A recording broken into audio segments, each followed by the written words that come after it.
მოგესალმებით არხის გამომწერებო და ჩემო ძვირფასო მაყურებლებო.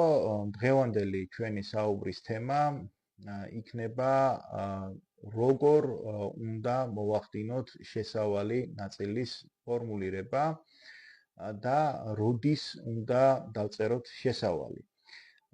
მოკლედ გეტყვით ამ ვიდეოში ერთ რამეს, რომ როდესაც თქვენ წერთ შესავალ ნაწილს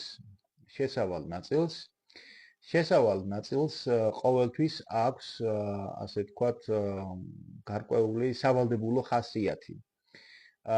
მათ შორის მაშინ, როდესაც თქვენ წარადგენთ ნაშრომის პროექტს, ეგრეთ წოდებულ პროსპექტუსს, ხო? მაგალითისთვის არსებობს ეგეთი ჯიპა, ყველასთვის ცნობილი უნივერსიტეტი, სადაც არის ეს გავრცელებული პრაქტიკა, რომ სანამ ასე ვთქვათ, უშუალოდ დაიწყებთ ნაშრომზე მუშაობას, სხვადასხვა ფაკულტეტის სტუდენტებმა უნდა წარადგინონ ეგრეთ წოდებული ნაშრომის პროექტი, ანუ პროსპექტუსი და წერენ შესავალს, ხო? იმიტომ რომ შესავალი ეს არის სავალდებულო ნაწილი პროსპექტუსის.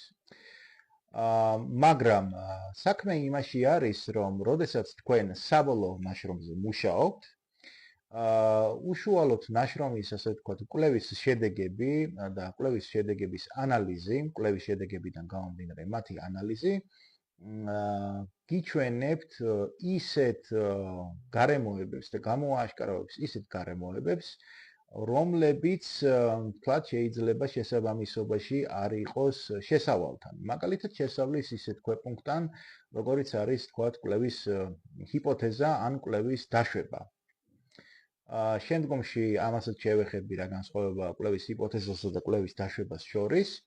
მოკლედ საქმე რაშია, რომ როდესაც უშუალოდ დაასრულებთ ნაშრომს, ამის შემდეგ რეკომენდირებული არის, რომ თქვენ დაუბრუნდეთ შესავალ ნაწილს და უკვე უშუალოდ დასრულებულ ნაშრომზე დაწეროთ შესავალი. რატომ? იმიტომ რომ უკვე გაქვთ მთლიანი სურათი და შესავალი ნაწილი შეგიძლიათ რომ მოარგოთ უკვე ამ მთლიანობაში მიღებულ სურათს.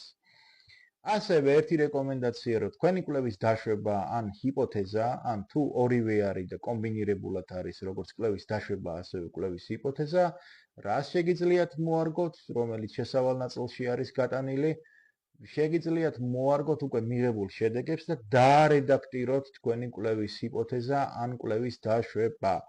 იმიტომ რომ პრაქტიკა გვიჩვენებს, რომ პროსპექტუსში დაწერილ კვლევის ჰიპოთეზას და კვლევის დაშვებას არავინ არ იმახსოვრებს და არავინ დაცვაზე არ მოგედავებათ იმასთან დაკავშირებით, რომ თქვენ შეცვალეთ კვლევის ჰიპოთეზა და კვლევის დაშვება და გახადეთ იგი უფრო მკაფიო, ნათელი, თქვათ, შემოწმებადი, დადასტურებადი და ასე შემდეგ, ხო?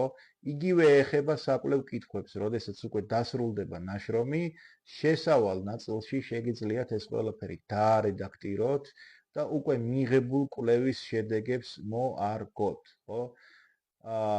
ესე იგი, ეს არის ისეთი რჩევა, რაც პრაქტიკიდან გამომდინარეობს, ეხლა თეორიაში ეს არსად არ წერია, მაგრამ პრაქტიკამ გვიჩვენა, რომ რეკომენდირებულია, რომ შესავალი, რომ სრულად შეესატყვისებოდეს ნაშრომს, მოხდეს მისი რედაქტირება, ხოლო რედაქტირება არაერთხელ რო არ მოგიწიოთ ამ შესავალი ნაწილის, მათ შორის კვლევის ჰიპოთეზის და საკვლევი კითხვების და ასე შემდეგ, რას აკეთებთ?